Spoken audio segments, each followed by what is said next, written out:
make it 4 straight seasons the Knights have made it to the playoffs. They are back, and this one gets even more interesting after last week's back-and-forth win over Ponte Vedra, one that came down to the final seconds. These two teams get a quick rematch this week in the first week of the playoffs. This time, the Knights travel to the Shark Tank to take on Ponte Vedra. Do the Knights have one more win in them against PV, or will the Sharks send the Knights home in round 1? We got plenty to discuss in this one this morning on Creekside Game Day. The playoffs are here. And guess who's back? You know, things haven't always been like this at Creekside. We've seen 22 straight losses, 5-year playoff drought. But times have changed. We've been checking off the boxes, one by one. And the playoff drought did that. Start a playoff streak, make it 4 years straight. Win our first playoff game in a decade, check. And now it's time we go on a run. It's a 20-minute drive to Ponte Vedra. It's a 48-minute game to decide who plays next week.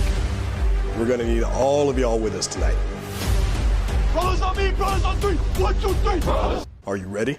Taylor Birch has got some space. He's going to go all the way. And it is picked off.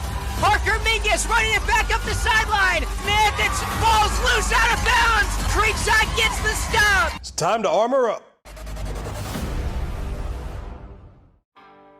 Creekside Game Day is sponsored in part by Angela Tharp, real estate advisor and broker associate, 25 years working with buyers and sellers. Reach out to Angela Tharp for your real estate needs.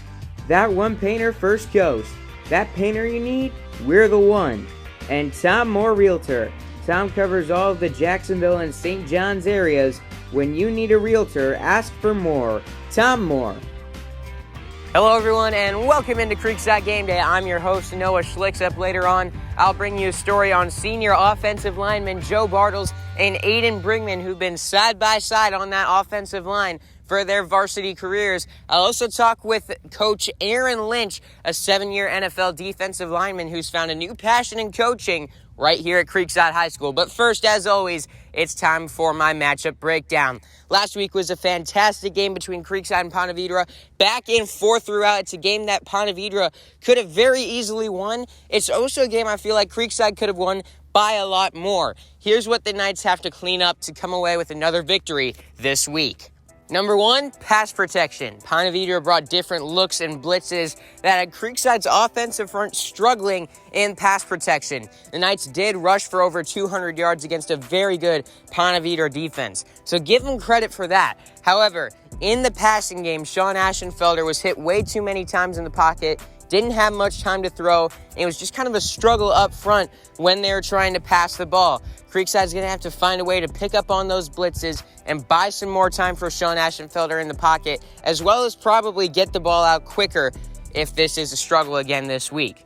The number 2 thing Creekside is going to have to clean up on offense this week is turnovers. 14 of Ponte Vedra's 21 points came off of turnovers Creekside made in their own half of the field. On their first pass of the game, it bounced off of a Knights receiver and gave PV the ball on the Creekside 40-yard line, which quickly turned into a rushing touchdown. Then another interception gave PV the ball on the Creekside 32. That turned into a passing touchdown from 18 yards out. Creekside is going to have to take better care of the ball this week against PV. And number 3, getting off the field on third down.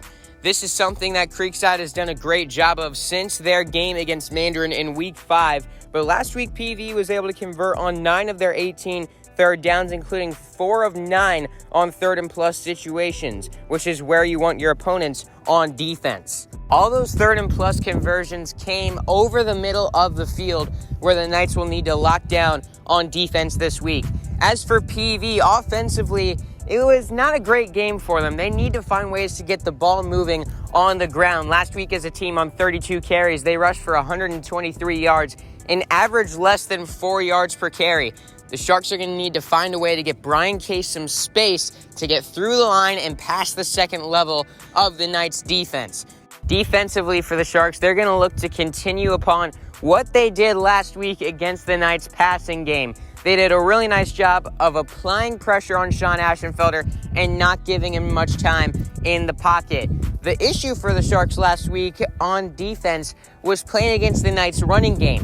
Creekside became just the second team this season to rush for more than 200 yards in a game against the Sharks, and they did that with their backup running back. Harrison Garrido will be returning to the Knights' run game this week, who comes in averaging 7.1 yards per carry and has rushed for over 1,000 yards on the ground with 12 touchdowns this season. One more note on this matchup, Ponte Vedra has now lost 5 straight games to the Creekside Knights, dating back to 2019. After seeing each other last Friday, it's almost like a week-long halftime break. After going over this last game for the past week, we'll have to see which side is better prepared for tonight's playoff matchup. Now moving on to our first story this week, Aaron Lynch has had quite the journey in football. After being one of the top recruits of the 2011 class and playing collegiately at Notre Dame and USF, he then went on to play in the NFL for 7 seasons for the San Francisco 49ers, the Chicago Bears, and the Jacksonville Jaguars before deciding to settle down right here in Jacksonville. And a few years after his retirement, Lynch seems to have found a new passion for coaching high school football. Coach Lynch, just starting off where it all began here in Jacksonville, what led you to make the difficult decision to step away from the NFL and kind of take that next step, here in the area? Yeah, sometimes, your body just tells you when it's time to hang it up. And I felt like I put it in some good dues and had a pretty good career, so I felt like it was my time to just walk away and move on with it. Did you stay involved with football these past few years since then, or you just kind of take a break from the game? No, I started coaching my youngest kids' flag football team. Yeah. So I started doing that, and then they fell out of it. They didn't want to do it no more, so then I stopped. How did you end up getting the opportunity to coach here at Creekside? Yeah, I reached out to the GM with the Jags, Trent Baalke, and I told him that I was looking at pursuing a coaching career and where to start at, because he was the person that gave me my first opportunity in the NFL. Drafted me with the Niners while he was there. So that's why I called him. He could point me the right direction. And he was like, Ethan Wall's son here plays here. Mm-hmm. And they reached out to Coach Mack, and me and Coach Mack were on the call like within a day or so. This is where I want to be, is in the high school realm. Don't matter where it's at, if it's Creekside or any other high school in the state or out of the state. It's just the rewarding factor, being able to see a kid come in at 160 pounds, leave at 180, 200, 300 pounds, and just see their growth and their maturity as a young man, and being able to mold them into a good man. And just seeing that reward is much more rewarding than messing with a bunch of grown adults that already know that they have it. You've had a lot of experiences in the game. You were a top recruit back in your high school recruiting class. You played multiple levels of college football, NFL, 7-year career. How have you been able to apply those experiences to these kids at the high school level? Showing them the passion, Mm-hmm. showing them love the game before anything else, because if you can't be good at the game if you don't love it. Yeah. So that's kind of the experience I bring, is more of the passion and the will to just keep going and not only worry about if you're a Division I player or something like that. It doesn't matter. I've seen you out there with the guys. You seem to have really good chemistry with these players. What's impressed you the most coming in here and seeing these guys on a daily basis? Just their willingness to want to get better. There's a lot of the guys, majority, almost all of them, there's really not a kid I can point out and be like, he doesn't come to get better.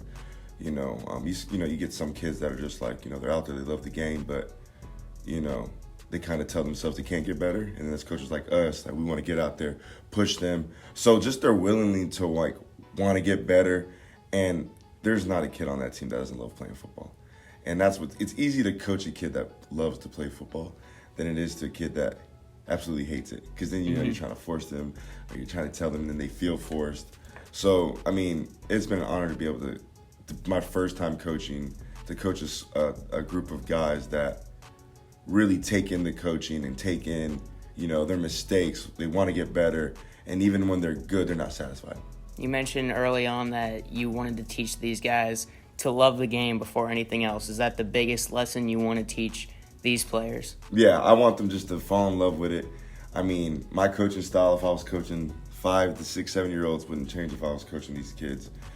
I mean, you want to be able to build the love for the game because you can't grind for something you don't love. It's just, I don't know anybody that grinds for something that they don't love, right? You know, you grind it for your family or whatever it is. Like, you're going to grind if you love it. And if they fall in love with the game, it'll be so much easier for their growth instead of like always pushing the game away and pushing the coaches away. Big thanks to Coach Lynch for taking the time to sit down and chat with me. It's great to see him out here at Creekside High School. And in other NFL news pertaining to Creekside Game Day, if you remember back in Week 6, we had Creekside and Oakleaf alumni Darius Williams and Shaq Quarterman from the Jacksonville Jaguars on the show for the Creekside Oakleaf matchup.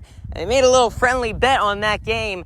And this week, we got an update from the Jags, photoed here. I must say, Creekside gear looks pretty good on Shaq Quarterman. Really appreciate those guys coming on the show this year. They are really great examples for everyone in and around the Jacksonville football community. Now moving on to our next story this week, Joe Bartels and Aiden Bringman have been side by side on the same offensive line for all 4 years of their high school career. So this week I decided to catch up with each of the seniors to discuss their time here at Creekside High School. We first started freshman year, and he came in late, and we were just paired together. You know, I didn't really start my freshman year, but I did play a lot, and we just been playing together ever since. What's your favorite memory, each of you, playing together? Man, I love playing next to him every game. I mean, I'll never forget playing against Baker County the first time, getting a starting spot, and I was really nervous, but, you know, he was there, so it wasn't as bad, and that was probably my favorite memory of being just the first time, you know, of a varsity game. Yeah, I think my favorite memories are just whenever I see Aiden get a pancake and I start getting a little excited, and I'll yell something every now and then. Yeah. And how's the chemistry between you two developed over the years, being on the same side of the offensive line? I'm sure that's a big deal up front. Yeah, it's a lot easier than having someone new. You know, we don't really have to call as much stuff out. You know, we kind of just know what we're going to do, what he needs more than I need, and how he wants me to double and how I want him to double, and it just makes things a ton easier.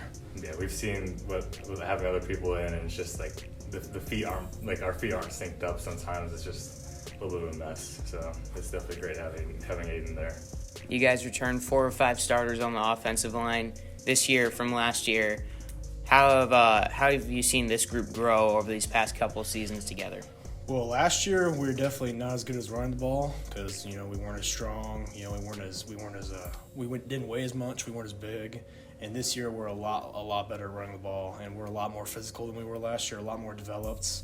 And it's a huge transition from last year when all we could really do is we ran the ball a little bit, but it was mostly scheme stuff. And now we can just physically beat people. Yeah. And I feel like that's where we've grown most. Yeah, sometimes you see the film and it's just like, oh, like last year's film is like, yeah, it's kind of hard to watch. Like, I look like I'm never touched the field before. This week, you finally get to control your own destiny. It's all been up in the air these past few weeks. We got to win out, and we still might not make the playoffs. To finally have that weight off your shoulder, what does that do for this group on the football field and for your mindset as well? Well, it also takes off a ton of stress, you know.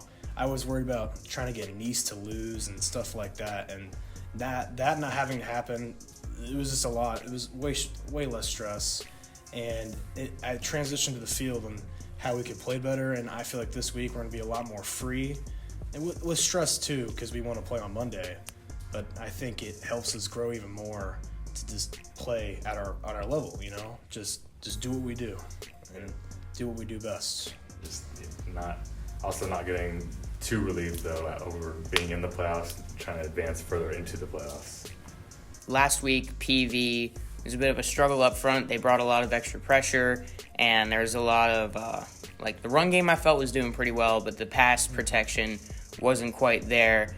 What's it going to take to keep Sean clean in the pocket this week? Well, last week they kept bringing this guy down, and we weren't really picking it up. It wasn't really getting beat with the linemen, but with the pressure they bring in, and it was kind of just confusing us. And we're working on that this week, and I think we'll be a lot better. They put their cards on the table in the second half, and we've seen their blitzes, so we're studying them pretty hard right now to make sure that we're fully ready for the weird looks that we're going to get, that they did give us. Joe and Aiden will need to come away with a victory against Ponte Vedra tonight to keep their Creekside football careers alive. Now, moving on to my prediction for this game, I think we're going to be looking at a similar game to what we saw last week, a good defensive battle. These two teams each have very high-powered offenses who have the ability to put a lot of points up on the board. However, these defenses have come a long way this season, especially for Creekside. I think we're going to be looking at a very similar game to what we saw right out here at Creekside last week. I think we're going to see the same result, a Creekside victory by a score of 27-24. If you can't make it out, you can tune in right here on Schlick Sports audio only. But for now, I'm Noah Schlicksup signing off, saying see you next time here on Creekside Game Day.